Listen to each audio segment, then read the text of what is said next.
네, 문화체육관광부 지금 이번 최순실 농단 사태에서 할 말이 굉장히 없게 됐습니다. 그런데 오늘 야당 의원이 여당 의원입니다. 비박계 의원이지만 조윤선 장관이 최순실 씨랑 근무 시간에 마사지하러 다녔다라고 얘기를 했습니다. 조윤선 장관 발끈했습니다. 대질하자고 얘기했습니다. 자, 이건 어떻습니까? 문체부요. 1급 자리가 텅텅 비어 있습니다. 이 고위직 공직 자리가 비었지만 서로 가기 싫어한다는군요. 양보하는 모습이 생기고 있다는데 지금의 문화체육관광부 장관 조윤선 장관이 오늘 국회에서 했던 사과를 듣는 것으로 시작해 보겠습니다. 부처의 장관으로서 상심이 크신 국민 여러분들께 진심으로 깊은 사과의 말씀을 드립니다. 미르재단 및 K스포츠 재단의 설립 허가는 당시 청와대의 요청에 따라 신속히 이루어졌지만 설립 허가를 위한 절차상의 하자는 없는 것으로 지금까지 파악이 되었습니다. 김태 변호사, 일단 빨리 된 것은 맞지만 하자는 없었다라고 설명하는 거군요. 예, 일단 뭐 그런 절차상의 하자는 없다고 얘기는 했는데 뭐 절차상의 하자는 없을 겁니다. 그렇기 때문에 설립이 다 끝나지 않았겠습니까? 근데 사실은 국민들이 관심이 있는 거는 절차상의 하자 문제가 아니라 왜 그렇게 하루 만에 이야기가 나오자마자 세종시에 있던 공무원이 도장 들고 서울까지 와가지고 도장을 찍어가지고 하루 만에 일사천리로 그렇게 돼 있느냐. 그 부분에 과연 뒤에 누가 있길래 이런 재단 하나 설립하는데 그렇게 모든 공무원이 스스로 움직였느냐. 그 부분에 대한 의혹 아니겠습니까? 이젠 풀렸죠?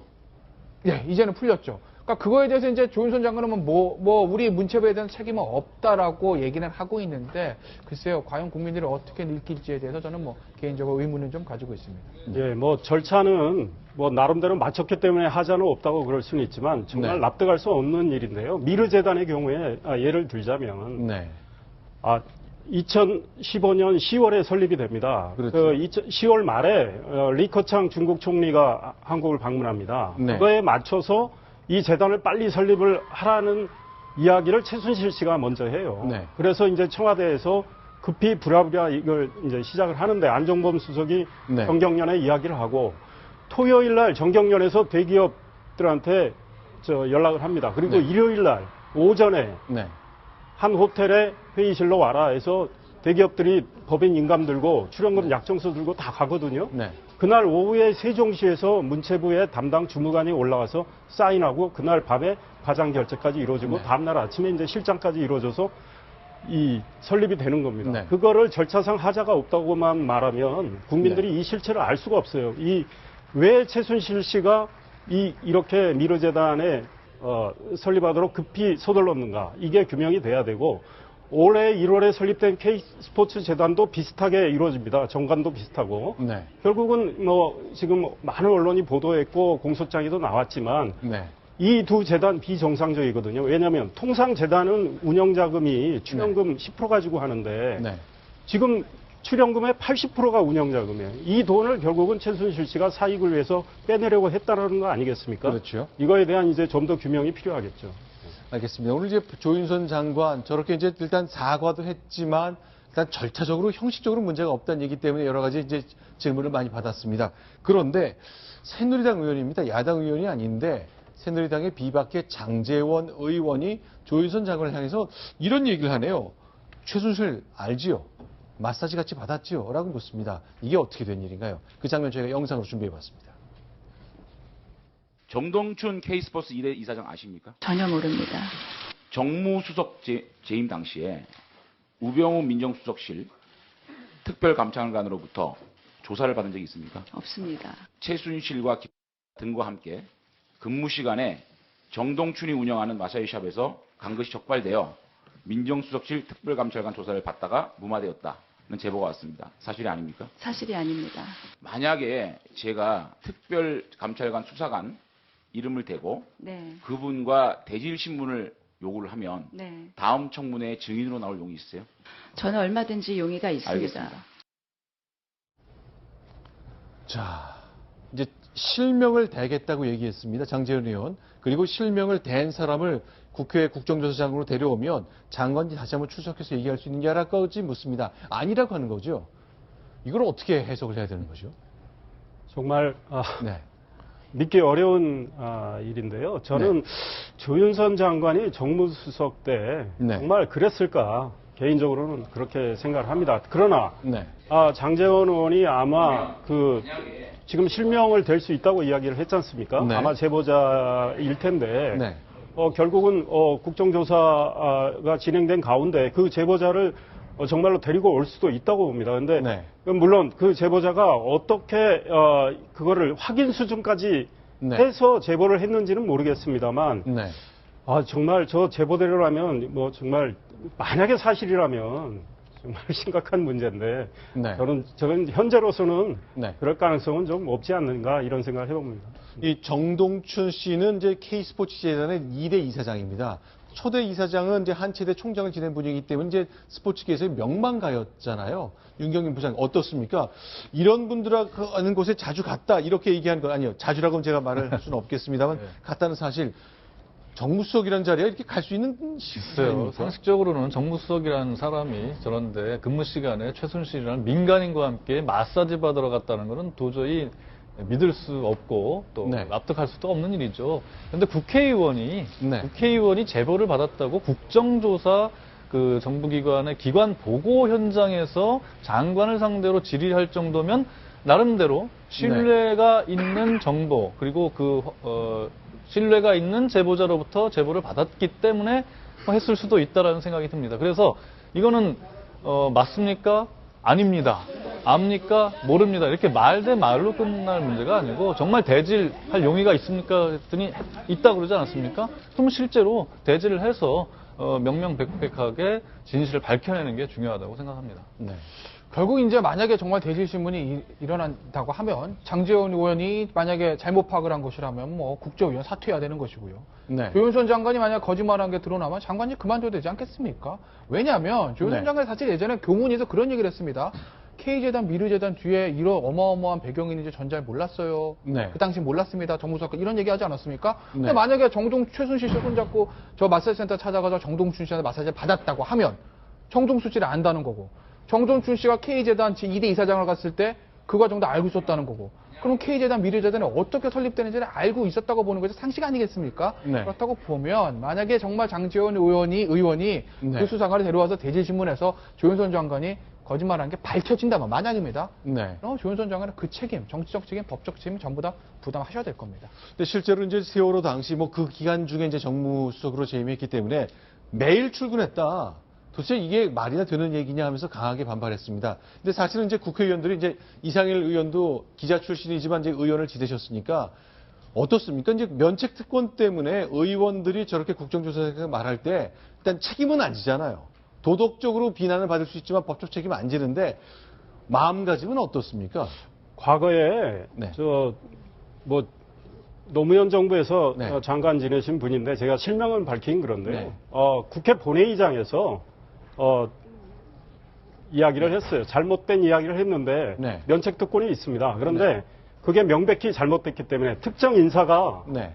잘못을 저질렀는데 외국에 나가서 뭐 했다. 그런데 네. 외국에 나간 적이 없어요. 그건 명백히 확인할 수 있는 거잖아요.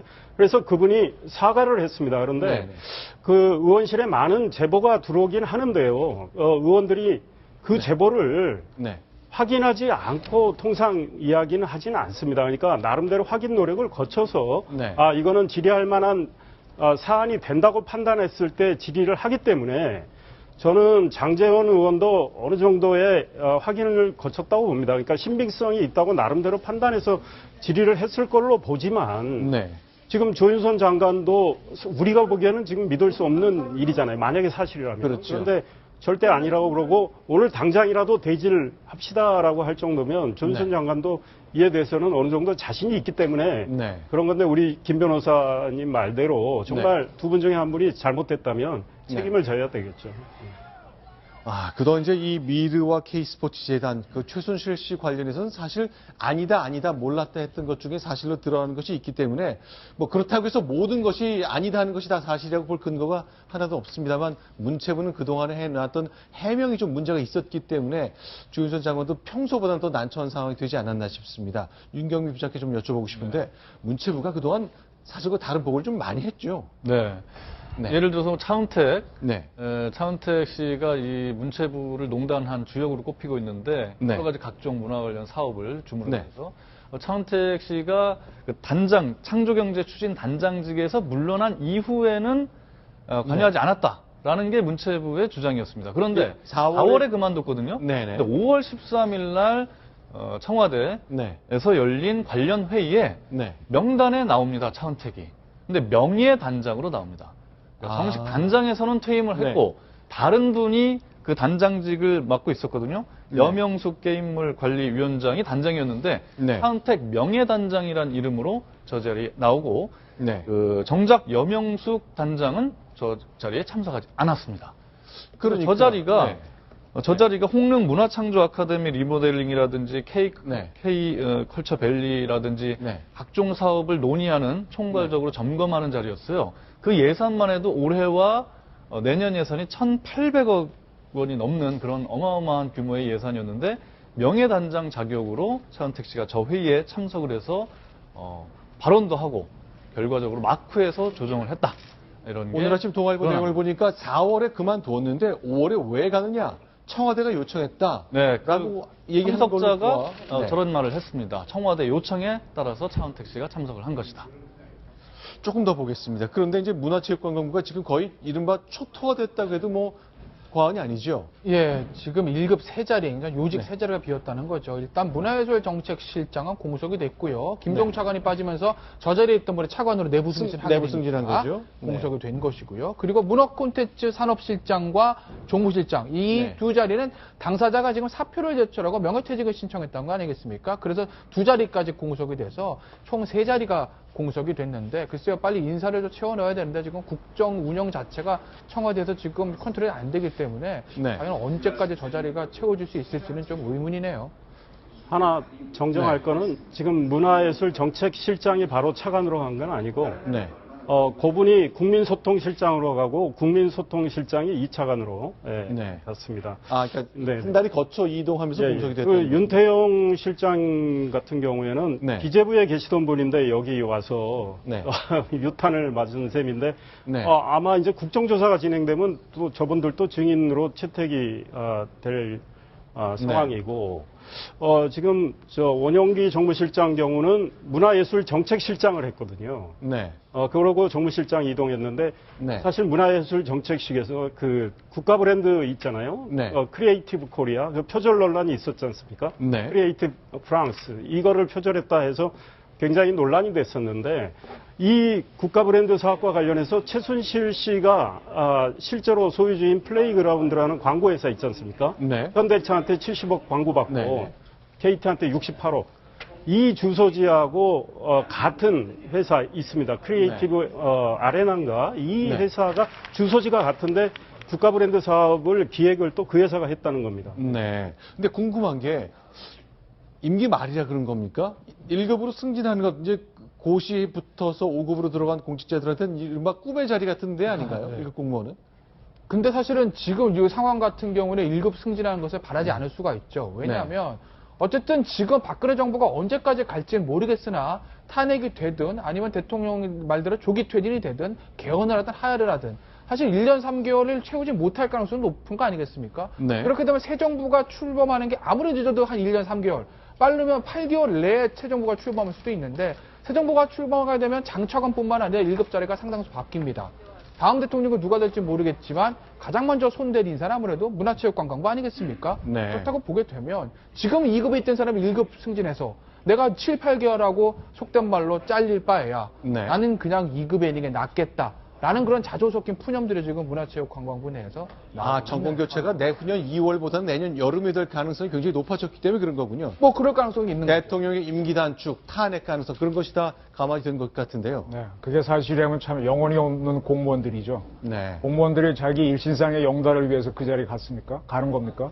어떤 국가를 위해서 국록을 먹겠다고 어떤 녹을 바래서 간 사람들이 아닐 텐데 만약 저게 사실이라면은 진짜 문체부 초토화시켜야 되겠습니다. 근데 궁금한 것은 이제 이렇게 문체부가 아마 항변할 것 같습니다. 아니 우리가 무슨 힘이 있다고. 당장 봐도 지금 기사가 나온 거 보면은 김기춘 비서실장이 관여해서 문체부의 1급짜리 사표 다 받아 이렇게 지시했다는 기사까지 나오고 있잖아요. 네, 그렇습니다. 김기춘 실장이 사실상 피의자 신세가 됐는데요. 2014년 얘기입니다. 2년 전에 문체부 인사에 개입한 혐의로 수사를 받게 됐는데요. 사실 김희범 당시 문체부 1차관한테 1급 공무원 6명의 명단을 주면서 이 사람을 사표받아라 라고 지시를 했다라는 겁니다. 이 얘기는 유진용 전 문체부 장관이 이미 언론 인터뷰에서 폭로한 적이 있는데요. 어느 날 김기춘 전 실장이 김희범 전 차관한테 명단 주면서 자르라고 했고 결국 그 6명이 일괄 사표를 냈고 그 가운데 3명은 결국 문체부를 옷을 벗고 떠났다. 여기 있습니다. 그래서 미르재단, 그 시기가 이제 미르재단, K스포츠재단을 만들기 전이었는데, 우호적인 분위기를 만들기 위해서, 그러니까 말 잘 안 듣는 사람들을, 고위공직자들, 체육국장들을 제거하기 위해서 성향조사를 해서 그 6명을 골라서 자르게 했다. 이런 해석이 나오고 있습니다. 알겠습니다. 문화체육관광부 오늘 이제 국정조사 첫날부터 여러 가지 이제 압박 질문을 받고 진땀을 많이 흘려 했는데 이 남겨진 이 기록들이 아마 훗날 아주 뼈아픈 교훈이 될 것 같습니다. 수사 계속되고 있고 국정조사 계속 이어질 겁니다. 자, 지금까지 4가지 소식 보았습니다. 이상일 전 의원 그리고 이정훈 편집위원에 이어서 인사를 드리겠습니다. 고맙습니다. 자, 이번엔 5번째 소식 봅니다. 순위 확인하겠습니다.